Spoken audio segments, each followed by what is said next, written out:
안녕하세요. 오랜만에 돌아온 책장 업데이트입니다. 작년에 책장 소개하는 영상을 한번 찍었었는데 1년 정도 지났어요. 그동안 책장 안에 내용들이 꽤 많이 바뀌어가지고 보여드리려고 합니다. 일단은 층은 똑같이 3층인데요. 지난번에는 색깔로 구분을 했었는데 이번에는 장르로 나눠봤어요. 첫 번째 층은 경제랑 자기계발, 두 번째는 에세이랑 인문, 세 번째는 소설입니다. 그러면은 첫 번째 칸부터.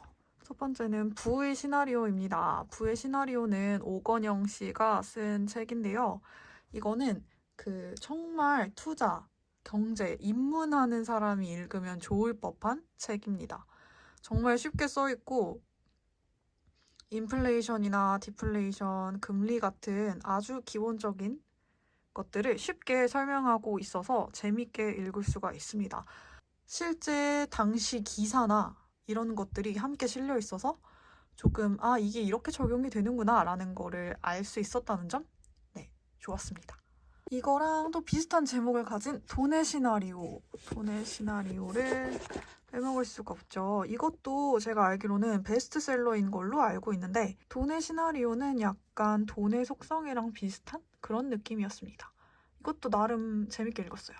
레버리지입니다. 레버리지가 최근에 서점 가서 보니까 리커버판이 나왔더라고요. 왜 제가 사면 항상 리커버판이 나오는지 모르겠는데 어쨌든 레버리지는 좀 제가 그동안 생각하지 못했던 방향에서 새로운 시각으로 접근하는 듯한 책이어서 재밌게 읽었습니다. 독서 모임에서도 많이들 가지고 오시더라고요.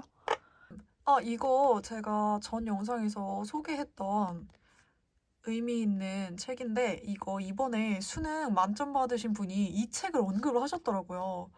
경제에 대해서 소개하면서 이 책을 소개하셨는데 굉장히 반가웠습니다. 이 책이 확실히 진짜 경제를 좋아하시는 분들 사이에서 인기가 많구나라는 거를 다시 한번 느꼈어요. 마인드셋인데요. 마인드셋은 제가 책 좋아하시는 분들 중에 두 분한테 추천을 받은 책이에요. 이게 캐럴 드웍이라는 교수가 쓴 책인데 성장 마인드셋이라는 개념이 나오거든요.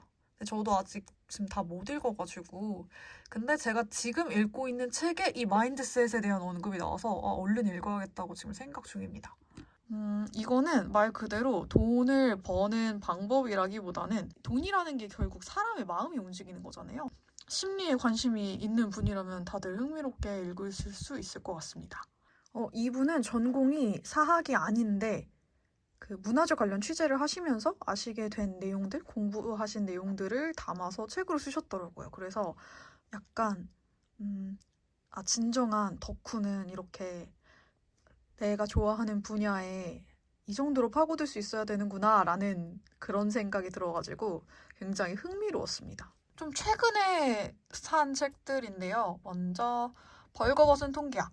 이거는 제가 진짜 어제 사가지고 온 책입니다. 서점 구경하다가 흥미롭게 생겨가지고 가져왔는데 이거 꽤 유명한 책이더라고요.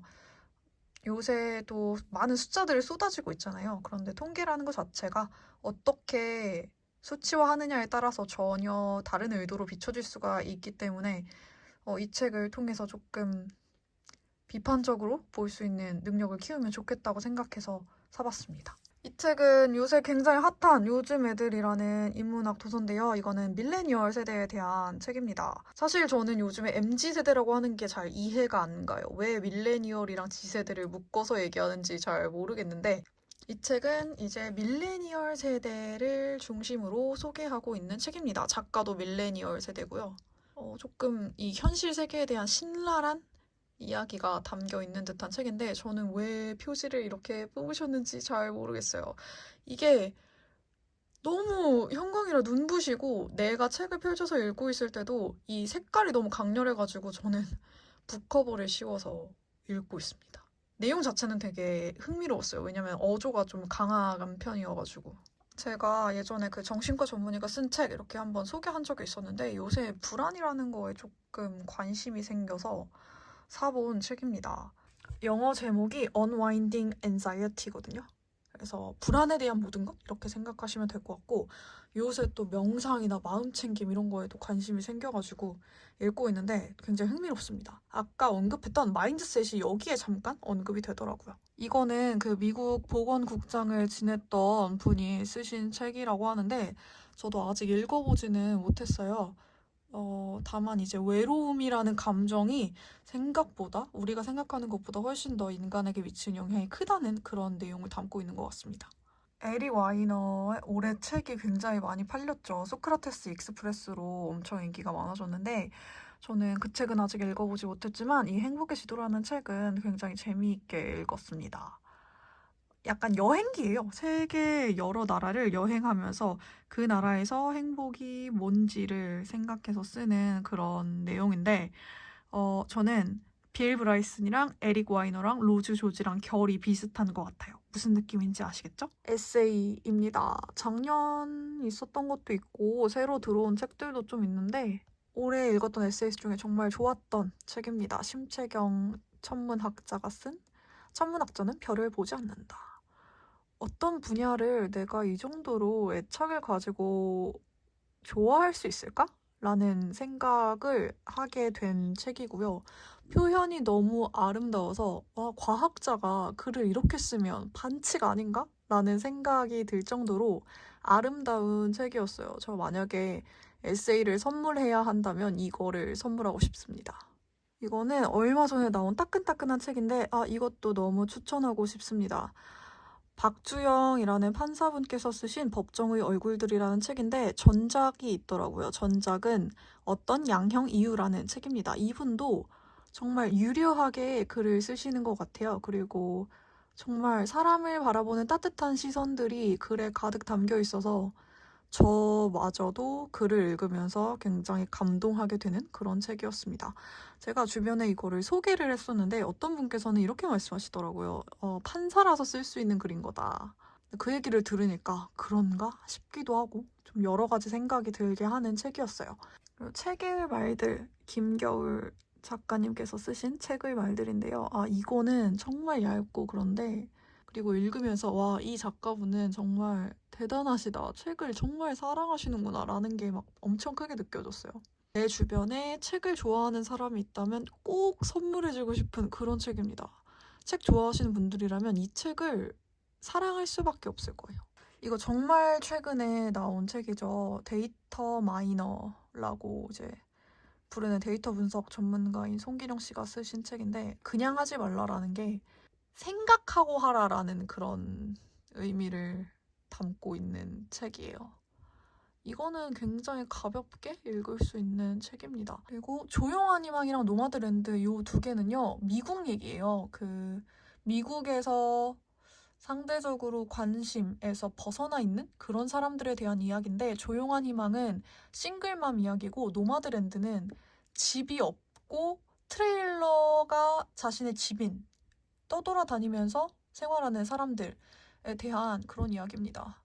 참고로 노마드랜드는 그 영상물이 나와 있는 걸로 알고 있어요. 영화가. 그리고 조용한 희망이 요새 다시 막 광고를 하길래 봤더니 드라마화가 되는 것 같더라고요. 근데 제가 조용한 희망을 작년에 읽었는데 이게 생활하면서 진짜 문득문득 떠올라가지고 이거 저 추천하고 싶습니다. 많은 분들 읽어보시면 좋을 것 같아요. 사진을 읽어드립니다. 인데요. 이분은 우리나라 최초로 그 퓰리처상 사진전에서 상을 받으신 그 작가님께서 쓰신 책인데 사진에 대한 책을 읽어본 적이 없는 거예요. 근데 이 책을 읽으면서 사진에 역사가 이런 게 있었구나라고 알게 돼서 굉장히 재밌었습니다.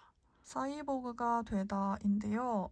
요새 굉장히 핫한 김초엽 작가님과 김원영 작가님이 같이 쓰신 책인데 이 책은 이제 장애인에 대한 책이에요. 제가 얼마나 그동안 무지했는지에 대해서 다시 한번 생각해본 계기가 됐습니다. 그리고 제가 예전에 소개했던 이 똥에 대해 이야기해봅시다. 진지하게 이 책을 산 이유 중에 하나가 나인파인츠라는 책이 없어서 샀다고 말씀드렸었는데 드디어 이게 우리나라 버전으로 나왔습니다. 오리터의 피. 근데 아직 못 읽었다는 거.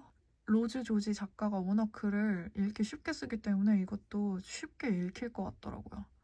그 다음 우리는 왜 잠을 자야 할까? 이거 정말 잘 읽었습니다. 이 책을 읽으면 스스로한테 미안한 마음이 들더라고요. 아, 내가 잠을 그동안 너무 소홀히 여겼구나 라고 생각하게 됐는데요. 잠이라는 게 사실 우리 인생의 거의 3분의 1에 해당하는 거잖아요. 그래서 내 인생의 3분의 1이 어떻게 굴러가고 있는지 궁금하신 분들은 읽어보시면 정말 재미있으실 것 같아요. 저도 이제 수면 메커니즘이 어떻게 운영되는지를 조금 이해했습니다. 이 책 덕분에요. 요게 괜찮았습니다. 빛과 물질에 관한 이론. 이거 올해 읽은 소설인데 굉장히 재밌었어요. 단편 모음집이거든요. 단편의 매력을 다시 한번 느낄 수 있었던 그런 책입니다. 그리고 버터. 가제본 서평단으로 읽었던 거라 제가 가제본 버전으로 가지고 있는데 올해 읽었던 소설 중에 제일 좋았습니다. 일본 소설을 제가 안 읽거든요. 이 책은 정말 좋았고 많은 분들이 읽어보시면 좋겠다라는 생각이었어요. 이렇게 보면 추리소설 같잖아요. 근데 단순한 추리소설이 아니에요. 이게 중간부터 읽다 보면은 추리소설이 문제가 아니라 정말 인간에 대해서 생각해보게 되는 그런 내용이었고 글을 쓰신 작가분이 워낙 음식 소설의 대가로 유명하시더라고요. 음식 묘사가 굉장합니다. 진짜로. 너무너무 재밌게 읽었어요. 올해는 한 40권 정도 책을 읽은 것 같아요. 생각보다 많이 못 읽어가지고 아쉽긴 한데 그래도 여러분들께 구경시켜 드릴 수 있어서 뿌듯합니다. 내년에는 새해에는 조금 더 많이 읽을 수 있도록 노력을 해봐야겠어요.